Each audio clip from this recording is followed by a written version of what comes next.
It's not just about the recipe. It's about how to cook, plan a meal, throw a party. I'm Vickie, and this is Meals and Entertaining for Regular People.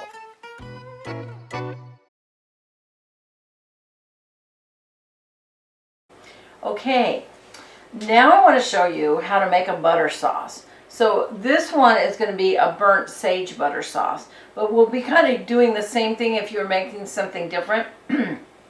It's kind of fat, and it's got to have a little bit of acid in it that you can achieve most butter sauces with a little bit of lemon.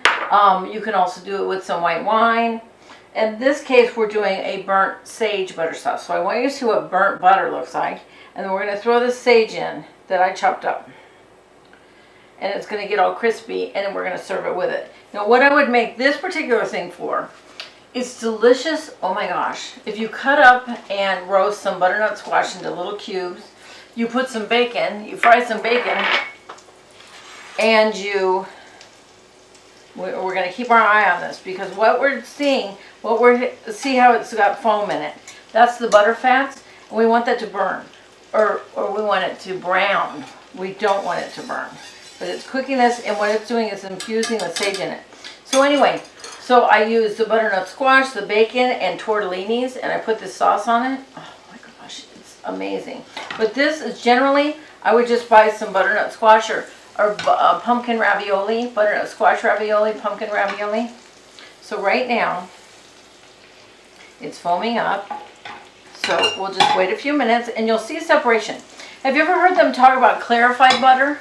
Clarified butter is when they cook down the butter and take all of the solids out, the stuff that's going to burn, the foam.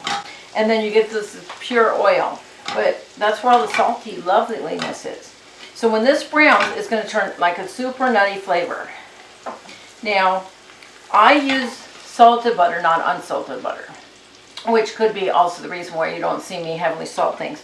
Any real good chef would always use unsalted so they can control the salt. Dairies don't have any restrictions on how much salt to put in. So I'm a regular person. This is cooking for regular people. So I just always have it salted. And it doesn't seem to bother my baking any. So gosh, with the lights here, we're getting brown. Okay, maybe I'll get a spoon. So what you're getting now, you can see the brown on the bottom. And what I'm doing is browning the butter. And you can see now the foam is getting a little more yellow. So at this point, I've browned it. So I'm going to add maybe a little lemon zest.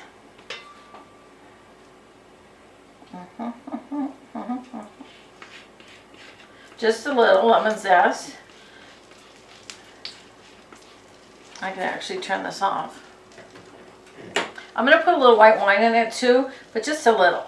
I like to normally burn off the white wine, so you're going to hear it sizzle. So I'm going to put a little lemon zest in there. Oh, yum. And then I'm going to put a little lemon in there.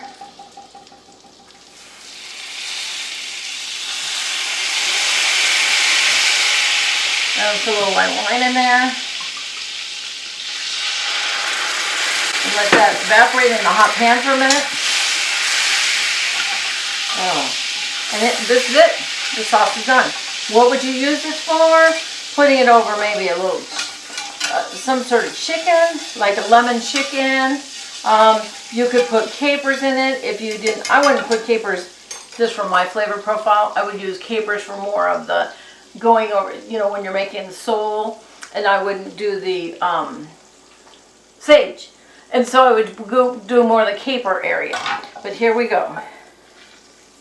And then all you could do, if you have a little ravioli here, I would actually add just a pinch of the pasta water, just a little, like a tablespoon. And then add the raviolis in here, cook them, and serve them. Done. Finally, a quick sauce. And it is delicious. Please watch for our next episode on wine sauces. Thanks for watching. Please visit my website, mealsandentertaining.com, and see my available ebooks. Plus, subscribe to my channels, and don't forget to follow me, like me, or love me.